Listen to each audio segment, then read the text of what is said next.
Assalamualaikum warahmatullahi wabarakatuh. Teman-teman sekalian, rekan wartawan, rekan media, juga rekan-rekan YouTuber, terima kasih telah memenuhi undangan kami. Hari ini kami dari tim advokasi anti kriminalisasi, akademisi dan aktivis, di mana Bang Petrus Celestino selaku koordinator utamanya, saya selaku koordinator non litigasi. Hari ini mendampingi salah satu klien kita yang sebelumnya menjadi tersangka pada kasus dugaan pencemaran dan fitnah yang dilaporkan oleh saudara Joko Widodo. Hari ini kami ingin menguji apakah hukum di negeri ini bertindak adil, apakah hukum ini benar-benar bisa melayani seluruh warga masyarakat tanpa pandang bulu, apakah hukum itu tidak tebang pilih atau pilih tebang, apakah laporan itu bisa diterima oleh Polda Metro Jaya, bukan hanya dilaporkan oleh Joko Widodo tapi juga laporan yang dilaporkan oleh warga negara lainnya yang dalam hal ini adalah klien kami Rustam Effendi. Itu pengantar pertama. Yang kedua, bahwa hari ini sesuai dengan edaran yang sudah kami informasikan kepada rekan-rekan media, kami akan melakukan upaya pelaporan dugaan tindak pidana editing, manipulasi data elektronik, dan pemberitahuan bohong. Hal mana sebagaimana diatur dalam ketentuan pasal 32, pasal 35, dan pasal 28 ayat 3 Undang-Undang ITE. Yang terakhir diubah menjadi Undang-Undang Nomor 1 Tahun 2024. Apa materinya? Materinya berkaitan dengan dua peristiwa. Peristiwa di tanggal 19 November 2025 dan peristiwa di tanggal 25 November 2025, yakni ketika ada stasiun TV nasional dalam satu program diskusi live-nya, saudara AA yang kami sudah sebutkan sebagai ketua umum dari ormas tertentu bersama saudara JS ya, itu kami duga telah melakukan tindakan yang kami sebutkan tadi dengan modus operandi apa? Ya, ini ketika keduanya menjelaskan dokumen-dokumen elektronik dalam sebuah siaran live TV nasional dengan menyebutkan bahwa dokumen tersebut adalah dokumen scan asli dari ijazah alumni UGM yang kami sebutkan saja sebagai Joko Widodo. Nah, apa yang menjadi soal? Yang disoal adalah bahwa klien kami, Roy Suryo, Rizmon Syadi Pardan yang lainnya itu pernah dipersoalkan, dianggap dituduh melakukan editing, manipulasi data elektronik, padahal itu tidak pernah dilakukan sama sekali. Nah, hari ini justru para terduga yang kami akan ajukan laporan ini secara terang benderang memproklamirkan tindakan itu di depan publik dengan menunjukkan dokumen elektronik berupa dokumen ijazah yang diklaim sebagai scan asli saudara Joko Widodo.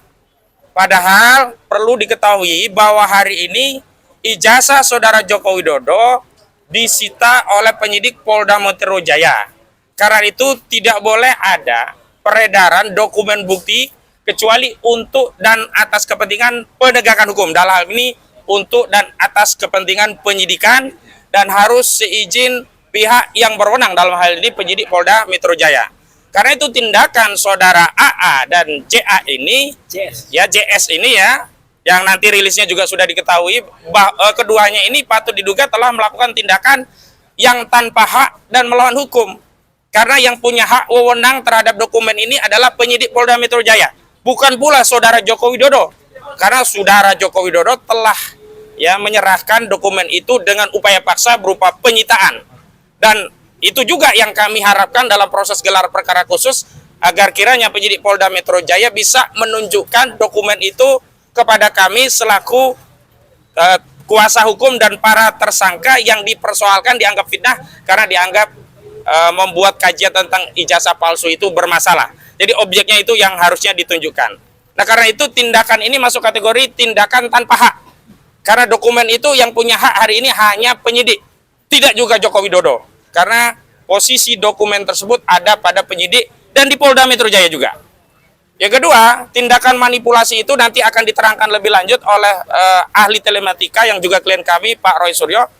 Jadi ada dokumen yang sebenarnya diambil dan dimanipulasi seolah-olah itu yang diklaim menjadi ijazah scan asli. Yang ternyata itu adalah atau tidak lain adalah ijazah yang dulu pernah diupload oleh kader PSI, ya, yakni Dian Sandi.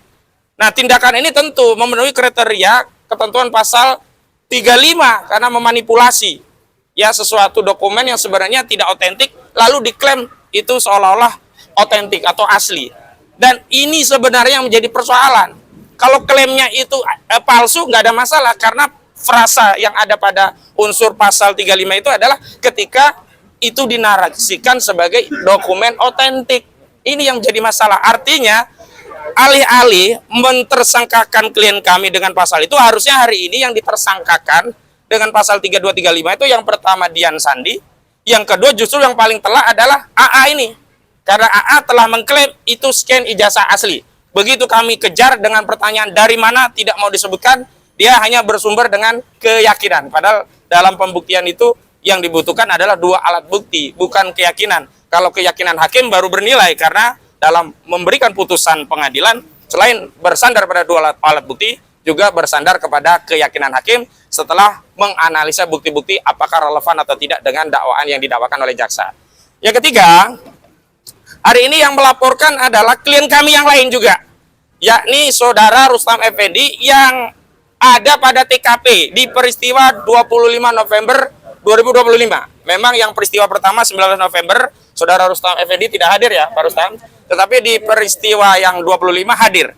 Artinya punya legal standing sebagai saksi, sebagai warga negara yang baik. Ketika melihat ada suatu tindak kejahatan, maka berkewajiban sekaligus memiliki tanggung jawab hukum untuk melaporkannya kepada aparat penegak hukum. Dalam ini kami memilih sesuai dengan yurisdiksi kewenangan Polda Metro Jaya, karena acara itu ada pada wilayah kewenangan yurisdiksi Polda Metro Jaya, ini di Jakarta Pusat, maka sudah tidak ada alasan lagi bagi Polda untuk menolak laporan, kecuali makin menegaskan bahwa polisi hanya melayani laporan Joko Widodo. Dan kalau itu yang terjadi, maka tidak penting lagi proses hukum ini untuk dihormati. Karena apa? Proses hukum yang seperti ini adalah proses hukum yang sifatnya subjektif, tendensius, tidak profesional, tidak kredibel, dan tidak akuntabel.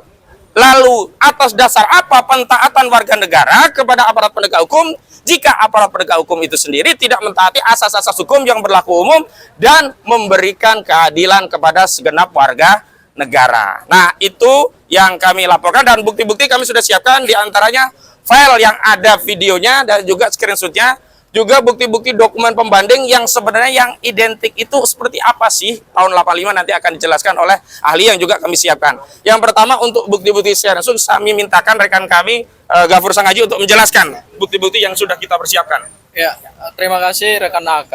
Ya.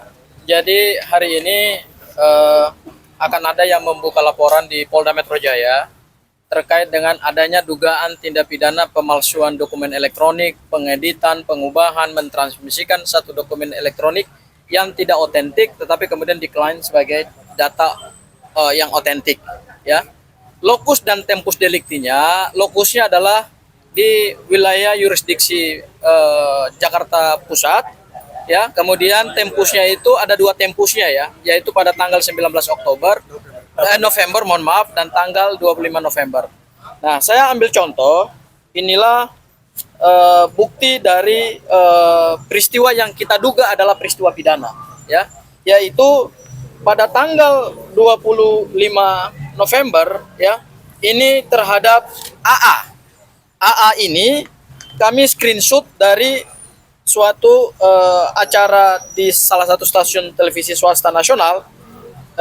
Tidak perlu kami sebutkan acaranya, yaitu pada menit ke pada menit ke berapa nih? 1 jam 17 menit 20 detik. Disinilah AA secara langsung kepada seluruh rakyat Indonesia mengklaim bahwa ijazah yang ditampilkan ini adalah ijazah scan asli milik seorang alumni Universitas Gadjah Mada tahun 1985. Yaitu kita sebut Pak Joko Widodo.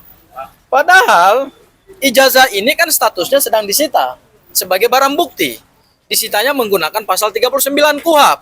Kok bisa ada seorang pendukung Pak Jokowi yang inisialnya AA kemudian secara terbuka mengatakan bahwa ijazah ini adalah scan asli dari ijazah pemilik yaitu Pak Joko Widodo. Ini yang kami duga, ini satu informasi yang tidak akurat.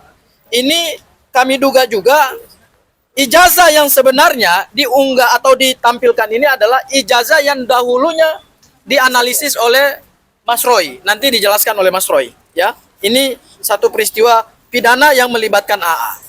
Kemudian ada peristiwa pidana yang kami duga melibatkan JS. JS ini juga statusnya adalah sebagai seorang ahli. Yang dalam perkara penetapan tersangka terhadap 8 tersangka itu, JS ini ahli. Menurut kami, kualifikasi seorang ahli ini tidak tepat kepada JS. Kenapa? Karena seorang ahli ketika sudah dimintai keterangan oleh penyidik Polda Metro Jaya, tidak boleh keterangannya itu dibuka kepada publik. Ya, ini pelanggaran juga terhadap kode etik seorang ahli yang keterangannya dimintai demi penegakan hukum pidana gitu. Jadi seorang ahli yang kami sebut JS ini juga pada jam berapa nih? Pada ada menitnya ya? Ya. Saya lupa jamnya ya. Tidak terskrin ketutupan. Ini pada acara tersebut juga secara sepihak mengklaim bahwa data yang mereka analisis ternyata bersumber dari scan ijazah asli milik Pak Joko Widodo. Padahal seperti yang tadi saya sampaikan, ijazah itu kan sekarang statusnya barang bukti dan sedang disita di bawah kekuasaan penyidik. Kok bisa JS yang statusnya adalah seorang ahli forensik, katanya digital forensik, kok bisa membuka data ini kepada publik? Ini juga melakukan pelanggaran hukum. Makanya itu menurut kami, menurut keyakinan kami, ada dugaan tindak pidana yang dilakukan oleh AA dan JS. Itu yang pertama. Dan yang terakhir, sebetulnya kami hadir di sini adalah untuk menuntut adanya keadilan hukum yang imbang. Equality before the law. Semua orang itu kedudukannya sama di hadapan hukum. Itu mandat konstitusi. Itu mandat aturan perundang-undangan. Hari ini kami datang di Polda Metro Jaya untuk menuntut agar Polda Metro Jaya dalam melakukan penyidikan terhadap dugaan ijazah palsu Presiden Joko Widodo yang saat ini menjadi polemik tingkat nasional, ya bahkan juga ditonton oleh masyarakat dunia internasional. Polda Metro Jaya harus berdiri di tengah, harus imbang, tidak boleh hanya memihak kepada kubunya Pak Joko Widodo, tetapi kemudian mengesampingkan kami. Meskipun pelapor hari ini adalah statusnya tersangka.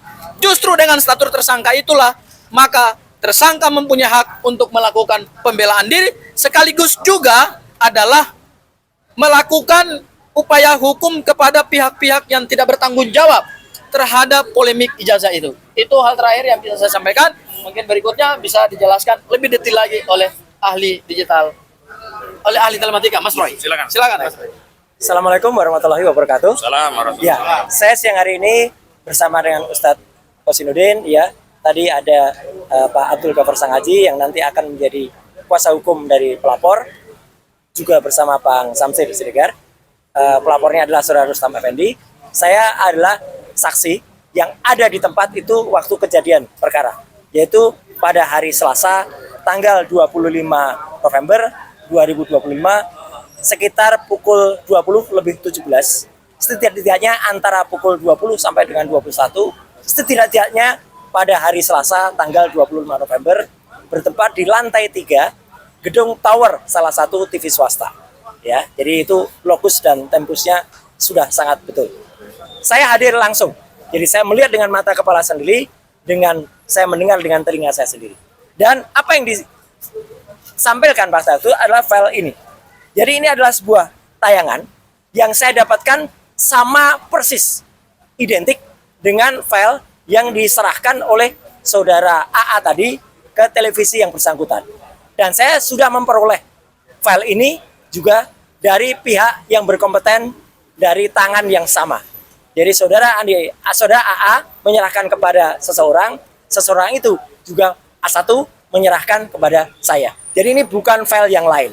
Ya, ini adalah file yang disebut scan ijazah asli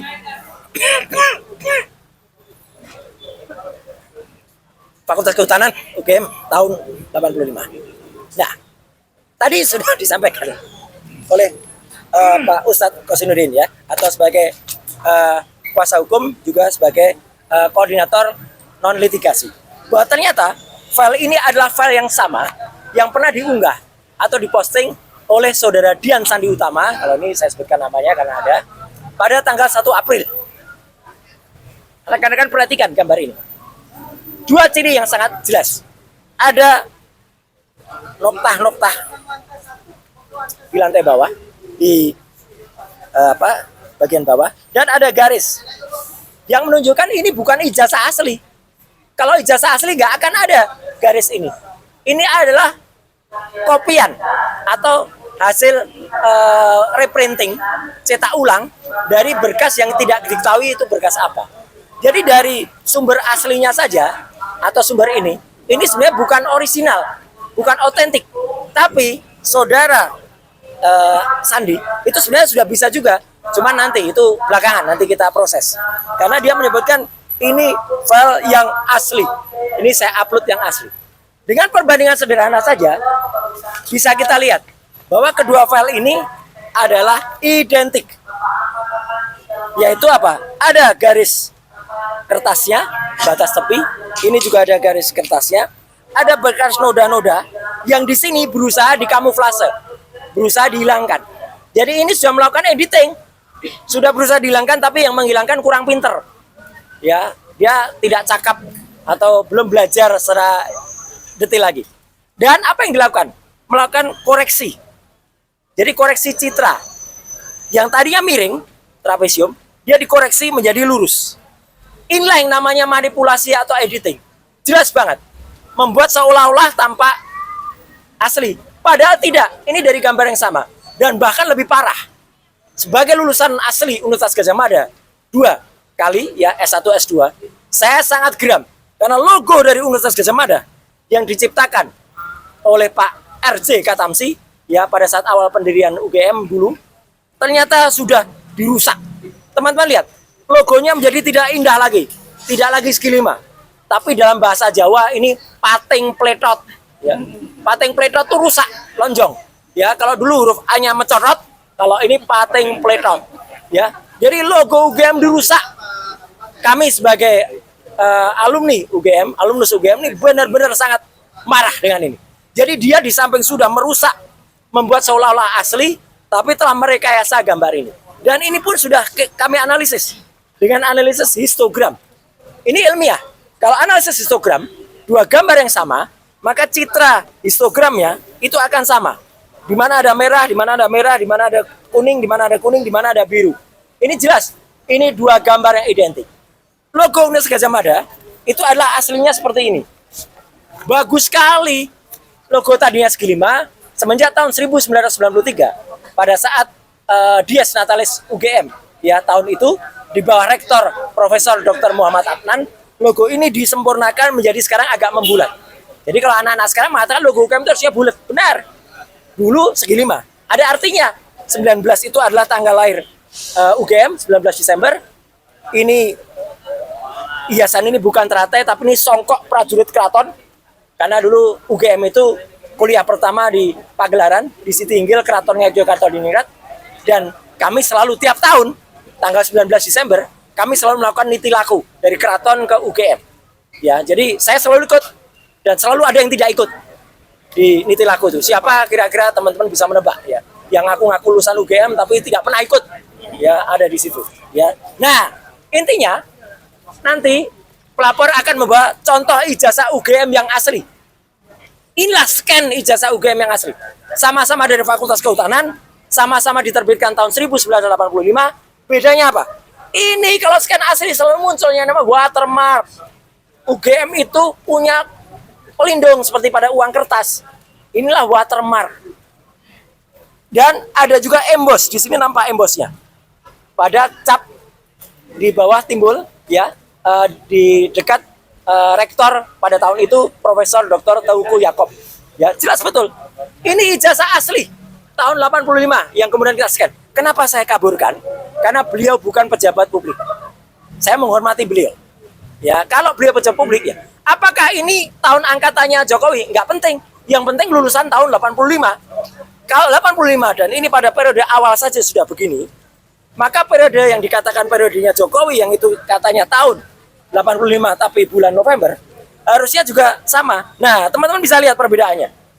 Yang satu nggak ada watermarknya, yang satu ada, yang satu tidak ada embossnya, yang satu jelas ada. Materialnya pun berbeda. Kenapa? Karena memang periodenya berbeda. Ini periode awal tahun, ini periode akhir tahun. Nggak masalah.